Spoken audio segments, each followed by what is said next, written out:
Dorothy. Dorothy? Oh, wait, let me explain. No, please don't say anything. But there's a reason. I understand the reason. No, that reason's not the reason. See, I'm not the person you think I am.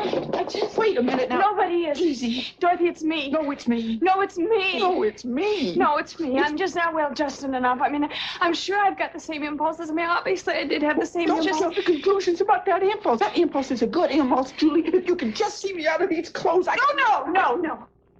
That's one of two characters played by Dustin Hoffman in Tootsie, one of 4 new holiday movies on this edition of At the Movies. And across the aisle from me is Gene Siskel, film critic of the Chicago Tribune. And across the aisle from me, Roger Ebert, film critic of the Chicago Sun-Times. Now, in addition to Tootsie, which is the strong favorite to be the most popular of all the holiday films, we'll have reviews of 3 other big Christmas pictures: Meryl Streep in the film of William Styron's best-selling novel Sophie's Choice, also Paul Newman's highly touted performance in The Verdict. But first, Roger begins with Airplane 2, the sequel. Well, I laughed all the way through the original Airplane, which was a scandalous and scatological satire on all those airport movies.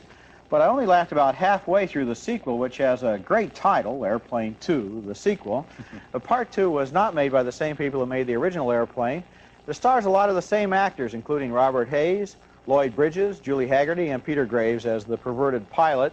And it uses exactly the same formula, a combination of sight gags, puns, one-liners, and bizarre exaggerations of every airplane movie since The High and the Mighty. Here's a typical scene. The stewardess is briefing the passengers on a trip to the moon. Please listen to me. I want to tell you what's going on with the ship. Right there. Thank you. We've been thrown off course just a tad. Miss, what exactly is a tad? In space terms, that's about 500,000 miles. Oh, that's interesting. The bumps you feel are asteroids smashing into the hull of the ship. Also, we're headed right for the sun and can't seem to change course.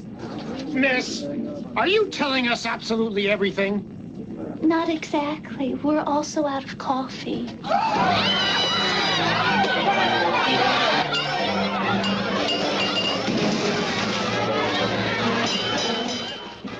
Okay, I laughed at a scene like that. I laughed a lot at the beginning of this movie, too, which has a great series of brief gags at the check-in counter.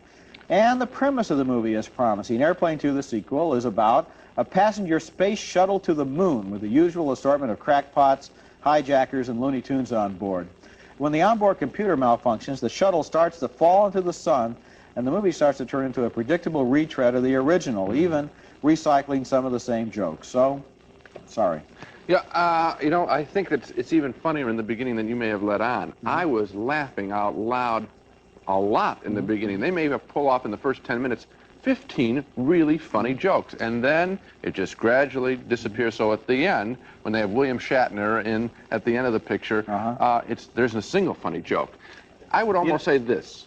Okay. You know how they all have these shopping center theaters with 4 movies playing? I'd go to see one of the good holiday pictures that we'll recommend, and then I would sneak across. I don't think you're supposed to recommend that. I am going to recommend. I don't care. I don't own a theater. Sneak across and see the first 10 minutes of Airplane 2. It's worth it. Well, I'll tell you what the problem was that I had with the film. The original Airplane was kind of a new idea. And then you got Young Doctors in Love, and you got Dr. Jekyll and Mr. Hyde together again. Right. And you had all of these retreads, and you had the television series Police Squad. Now comes Airplane 2. It's too late for a sequel. The idea is finished with. It's over with. Yes, but if they had more funny jokes all the way through, you and I would be recommending it. Next at the movies, Dustin Hoffman playing a very different role, a woman.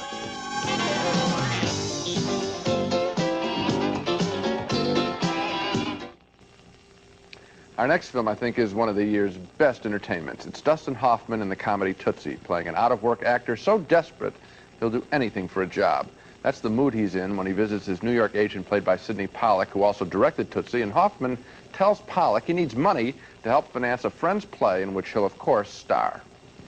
Look, I don't want to argue about it, okay? I'm going to raise the $8,000 myself so I can produce his play, and I want you to send me up for anything. I don't care what it is. I will do dog commercials on television. I will do radio voiceovers. Michael, I can't put you up for any of that. Why not? Because no one will hire you. Oh, that's not true, man. I bust my ass to get a part right, and you know I do. Yes, and you bust everybody else's ass, too. That's what you do. A guy's got 4 weeks to put on a play. You think he wants to sit and argue about whether or not Tolstoy can walk when he's dying, or walk when he's talking, or sing when he's that walking? was 2 years ago, and that guy is an idiot. They can't all be idiots, Michael. You argue with everybody. You've got one of the worst reputations in this town, Michael. Nobody will hire you. Are you saying that nobody in New York will work with me? Oh, no, that's too limiting. Nobody in Hollywood wants to work with you either. I can't even send you up for a commercial. You played a tomato for 30 seconds. They went a half a day over schedule because you wouldn't sit down. Yes, it wasn't logical. You were a tomato! A tomato doesn't have logic. A tomato can't move. That's what I said. So if he can't move, how's he gonna sit down, George? I was a stand-up tomato, a juicy, sexy beefsteak tomato. Nobody does vegetables like me. I did an evening of vegetables off Broadway. I did the best tomato, the best cucumber. I did an endive salad that knocked the critics on their ass. Michael, I'm trying to stay calm here. You are a wonderful actor. Thank you. But you're too much trouble. Get some therapy. Okay, thanks. I'm gonna raise $8,000, and I'm gonna do Jeff's play. Michael, you're not gonna raise 25 cents. No one will hire you. Oh, yeah?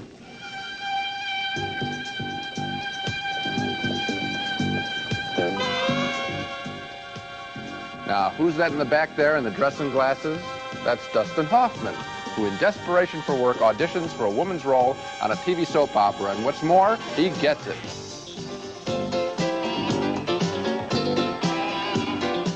Okay, Miss Michaels, we're going to do a little camera test now. Yes. Let me have a right profile, camera 1. Camera 3, give me a left profile. What side? Left side. Which way? For your left. What? Is that my left or your left? Wait a minute. What are you talking about? My left. Your left. Miss Michaels, nobody's talking to you. Oh, I'm sorry. I thought you wanted my profile. Not so close on camera 3. Camera 3, back off. I'd like to make her look a little more attractive. How far can you pull back? How do you feel about Cleveland? Knock it off. That's Dabney Coleman, is the director of the soap opera. Tootsie is my favorite Hollywood film of the holiday season. It is both a marvelous physical comedy as well as a celebration of the plight of actors who sadly have to do anything to get work. And it also is a nicely delivered comment on sexual role-playing and how so often we act the way we are taught to act. Tootsie is one of those rare films where you can say, I can't imagine anyone not liking it. And I loved it and came away with renewed respect for Dustin Hoffman as one of those most rare movie stars who has remained first and foremost an actor who does take chances. Despite the fact that the subject matter of Tootsie probably wouldn't have been used in a Hollywood movie of the 30s or 40s, this to me was that kind of a movie. A totally absorbing story, lots of very interesting character actors in supporting roles. It's not just a one-person movie. I agree. Great premise. We're involved from beginning to end. There are a lot of plot points, and they all work out. Yes. And then this wonderful idea of Dustin Hoffman as a woman. I really enjoyed the movie. And also it's funny and other things like that. But as a piece of filmmaking, it's very nicely crafted. We have to credit the director, Sidney Pollack, who we saw there in that scene. This is, I think, a classic Hollywood movie in the best sense of that. It can be, the film industry can be sort of proud of it. And you know, this thing could have bombed a half a dozen different ways. It could have been very embarrassing. That's the risk-taking of Hoffman. We could have, if things had gone a little bit wrong, we would have been laughing at Dustin Hoffman. And the funny thing is, this Dorothy that he plays becomes somebody that we like. Yes. She does become, in this movie, another character in the movie. He is successful as an actor in the movie and also as an actor within his own life in making Dorothy stand up for something. Double role, and he makes it work. Really interesting. Our next movie is one of the best movies of the year, in my opinion. It's called Sophie's Choice, and it's the story of a Polish Catholic woman who survives the Nazi concentration camps and finds her way to Brooklyn, USA, and into the arms of a wild man lover and into the heart of a romantic dreamer of a friend. The movie stars Meryl Streep in a brilliant performance as Sophie, and in this scene, her lover, Nathan, tells the story of how he met Sophie to the southern kid named Stingo who lives downstairs and wants to be a great novelist. When I first met this one here, she was a rag and a bone and a hank of hair. And that was a whole year and a half after the Russians had liberated the camp she was in. Yeah, it looked like something that the scars the birds. You know, what is that? Scarecrow. I had scurbut. No. She means scurvy. Yeah, I And had... typhus and anemia and scarlet fever. It was miracle that she emerged from that camp alive. Right. I mean, I thought that I had leukemia. I thought I was dying. But it was Nathan that said that it was only anemia. Are you a doctor?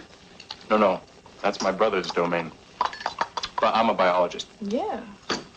I graduated in science from Harvard. And he was the MA in developmental and cellular biology.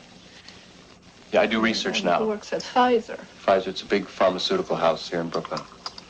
Anyway, I took her to this friend of my brother's, a doctor who teaches up at Columbia Presbyterian.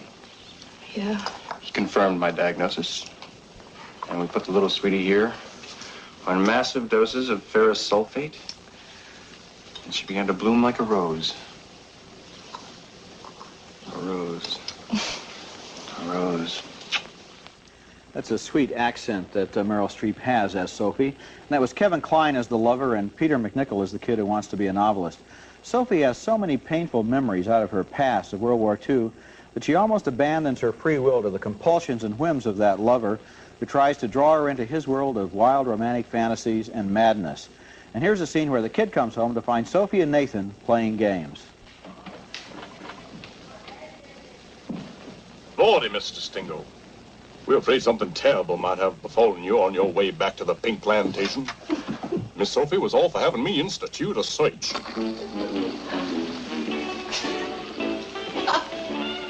Miss Sophie, you indeed look ravishing. Thank you very much. So, how you are doing this evening? Come, darling. Yeah, this was Nathan's idea to surprise you with this southern evening. Your book has really whet my appetite to know about the South. Tell me about the trip, too. Yes, Miss Sophie and I have been Maybe. discussing the possibility of taking a tour of your beloved Dixie in October. And I've been thinking, Yeah? if it's all right with Miss Sophie, Sure. well, I was thinking maybe we could make it a wedding trip. Have you join us, not just as our best friend, as my best man. Well, if the music and the dreams could play all night, well, then nobody would ever have to face the reality about themselves, but it doesn't work out that way. Stingo, the kid, gradually begins to understand that Nathan is crazy and that Sophie is tortured by memories out of her past. And during one long night, one of the nicest long passages in the whole film, Sophie tells Stingo what happened to her during World War II, and the movie uses flashbacks to show us her unbearably painful experiences. Sophie's Choice is a movie of opposites, of past and present, of America and Europe, of innocence and experience, and finally of life and death. But what makes those important subjects into a good movie is the simple, luminous humanity of two very good performances by Kevin Kline and Peter MacNicol, and by Meryl Streep, a great performance. Well, I think it is a great performance by her, but regarding the whole film, I like it very much, not quite as much as you. I think that the film tries for greatness. I think it wants to be great, and I don't think it quite makes it. I guess you obviously think it does make it, right? I think it's a lot better than, yeah, I would say so, yes. Okay. I think it's a great Here's film. where I think it fails. In the character of the Nathan character by Kevin Kline. In the book, which I happened to read, this is a wild character, very much Sophie's equal in importance in the book, not in this film. The script doesn't have it. There's nothing wrong with Kevin Kline's performance. He doesn't have the scenes. I think this movie should have gone maybe 3 hours instead of close to 2.5, and really become a sprawling kind of film, an epic. And I don't think this quite is. It turns in more to Sophie's Well, story. I've read the book too, and I think that Kevin Kline does a very good job of finding a way to take this strange, bizarre, eccentric, exaggerated character from the book and bring him into the movie in a way that's plausible. If he played the character as he's written, it'd be too broad for the realistic medium of film. I like the way that Kline comes into a room and you don't know. You're always trying to read his mood. Is he going to be hostile? Is he going to be friendly? He's so mercurial and changing. I thought he was a minor character. I really wasn't having that reaction. I'm surprised to hear that. I thought it was real good ensemble acting by all three of them. The third one, Peter MacNicol, as that Stingo, he's doing mostly reaction shots, just looking and observing. He's terrific. I recommend the film, not as much as you. Okay. Next at the movies, Paul Newman is a lawyer fighting for self-respect in a corrupt judicial system. I know about you. You couldn't hack it as a lawyer. You were a bag man for the boys downtown, and you still are. I know about you. Paul Newman's film career is filled with many well-known hits, but frankly, with many more losers. That's why it's such a pleasure to see him get a meaty role now in The Verdict, a classic courtroom drama with Newman playing an alcoholic lawyer on a long losing streak, trying to pull himself together for one last case, arguing on behalf of a young woman who was turned into a vegetable through her surgeon's malpractice at a Catholic hospital. Newman is offered a hefty settlement before the case ever goes to trial, but he turns it down. He tells his friend and fellow attorney Jack Warden that he wants to do the right thing and bring the case to trial. They killed her, trying to buy it. That's the point, dummy. Let them buy it. No, we let them buy the case. That's why I took it. Now, look, you just dropped this, you understand? We'll go up to New Hampshire. Mick. You said, no, listen to me. You said, if not now, when? I know what I said, but not now, all right? Gee, something else. I can win it. I can win this case. You won, Frank. You won. When they give you the money, that means you won. Now, look, we don't want to go to court. Is this getting through to you? Do you know who the attorney for the archdiocese is? Ed Kincannon. He's a good man. He's a good man? He's the prince of darkness. He'll have people testifying they saw a water skiing in Marblehead last summer. Now, look, Frank, don't with this case, huh? I gotta stand up for that girl. All rise. Newman does go to trial against two adversaries, the hospital's ace attorney, James Mason, and a biased judge, Milo O'Shea. I'm going to write to the board of bar overseers about you today, fella. You're on your way out. They should have kicked you out in that Lillibridge case. Now, this is it today. I'm an attorney on trial before the bar, representing my client. My client. You open your mouth, you're losing my case for me. Now, listen to me. No, you listen to me. All I want on this trial was a fair shake. Okay? Push me into court 5 days early. I lose my star witness, and I can't get a continuance, and I don't care. I'm going up there, I'm going to try it, I'm going to let the jury decide. You know, they told me about you. Said you're a hard ass, you're a defendant's judge. No, I don't care. I said to hell with it, to hell with it. Look, Galvin, many years ago... Come on. Hey, don't give me that about you being a lawyer, too. I know about you. You couldn't hack it as a lawyer. You were a bag man for the boys downtown, and you still are. I know about you. Are you done? You're damn right I'm done. I'm going to ask for a mistrial. I'm going to request that you disqualify yourself from sitting on this case. I'm going to take a transcript of the trial to the Judicial Conduct Board and ask that they impeach your ass. I really love courtroom dramas, my favorites being Inherit the Wind and Anatomy of a Murder. The Verdict is not in that class for me, although it does have some memorable scenes in addition to Newman's fine work. I like the way it shows a top-quality law firm like James Mason's preparing for a trial by rehearsing witnesses, manipulating the media. That's all terrific, and I like the whole dark look of the film, the darkness of the legal horse trading behind the elegant courtroom walls. And for all that, as much as for Paul Newman's performance, I recommend The Verdict. I thought it was a great movie. I think Newman has a real chance of winning the Oscar this year for this performance, and I thought it was two different kinds of dramas. I mean, it is a courtroom drama, and that's the level you picked up on. Yeah. It's also a personal drama. The first shot in the picture of Newman, it's the middle of the day, he's in a bar, he's drinking. drunk, he's playing a pinball machine. Right. This is a battle by a person who is totally enslaved to booze, and he's trying to battle back one last time and do one last thing to get his self-respect back. And that, to me, was the drama in the film. Some people say the film was a little slow. Things aren't happening at times. What's happening at times is that nothing at all is happening in his life, and that is dramatic. Well, I agree. If you get involved with that personal story, then the movie kicks into another category. I did not get that way. The whole Oscar thing, I'm going to tell you, I don't care. You don't? I really don't care. It means nothing. If he wins or if he doesn't, it'll be for reasons that not only have to. This is a very good performance. I think that's all that should be said. And a pretty good movie. I do care. I'm just a kid at heart, I guess. Next at the movies, Aroma the Educated Skunk tracking down the stinker of the week. Oh, yes, he's back this week. Aroma the Educated Skunk, helping to sniff out the week's worst movie. Just had his first bath of his whole lifetime. Isn't that sweet? Yeah, I wish the cushions he was sitting on after what he did last week had a bath. I'll send them to the dry cleaners. My squeak of the week this week is a movie named Horror Planet, or at least that was what they were calling it on Broadway last week when I was in New York and saw it. Its original title, though, was in various places around the country in Siminoid. And under either title, it's one of the worst science fiction movies I've ever seen. That bad? It's about that bad. It's about the crew of a spaceship that lands on a mysterious planet that's filled with all sorts of underground caves, and that's so they can use a lot of cheap underground shots instead of building expensive outer space sets. So they creep around the same caves again and again. One of the crew members is Judy Geeson. She gets impregnated by one of the local bug-eyed monsters, and as a strange creature grows within her, she develops an insatiable appetite for blood and prowls around the space station, killing and draining her colleagues, and certainly draining my patient. I could have saved you time because I had seen Inseminoid. You had? Very bad. How many stars? 1 out of a possible 4. Yeah? Maybe. It's a lot. Let's recap our reactions to the films on this show. Roger and I agree on Airplane 2, the sequel. We both agree that the opening 15 minutes are laugh-out-loud hilarious, but then the film begins to sputter, and it does fall apart at the end. So, 2 votes, thumbs down. And we were in agreement on Tootsie. We both admired Dustin Hoffman's magical performance, as well as the film's honoring of actors and their lives, which so often are full of disappointment. Tootsie is glorious entertainment, the year's funniest movie. And we both vote thumbs up for Alan Pakula's Sophie Choice with Meryl Streep as a Nazi concentration camp survivor. I had some problems with the way the script compared with the book, but like Roger, I was very impressed with Meryl Streep's work. It's a major piece of film acting and a deeply moving film.